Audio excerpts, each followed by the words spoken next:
मंडळी, एका कढईमध्ये 4 वाटी तांदूळ टाकून घेतला। हा तांदूळ मी स्वच्छ धुवून नंतर फॅनच्या हवेखाली सुकवून घेतलेला आहे। तर भाजल्यानंतर साईडला काढला। इथं चणा डाळ आहे ती 2 वाटी घेतलेली आहे। ह्या डाळी आहेत ना मी सुती कपड्याने पुसून घेतलेल्या आहेत।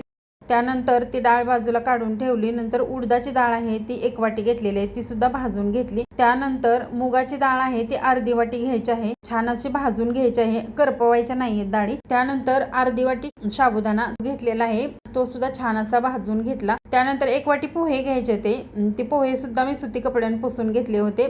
त्यानंतर अर्धा वाटी धने घेतलेले आहेत, ते सुद्धा भाजून घेतले आणि पाव वाटी जिरे घ्यायचे, जिरे सुद्धा भाजलेले आहेत। 4 चमचे बडीशेप भाजून घेतली आणि त्यानंतर 5 ते 6 लवंगा हे सुद्धा भाजून घेतले। एका ताटामध्ये डाळ, तांदूळ, साबुदाणा, त्यानंतर चणा डाळ, पोहे वगैरे सर्व हे काढून घेतलेले पाहू शकता। छान असं हे सर्व थंड करून घ्यायचं आहे, ह्या डाळी वगैरे आहेत ते, आणि त्यानंतर मिक्स करून घ्यायच्या आणि चक्कीवरून हे बारीक असं दळून आणायचं आहे। तर आपली ही चकलीची भाजणी आहे ती तयार झालेली आहे।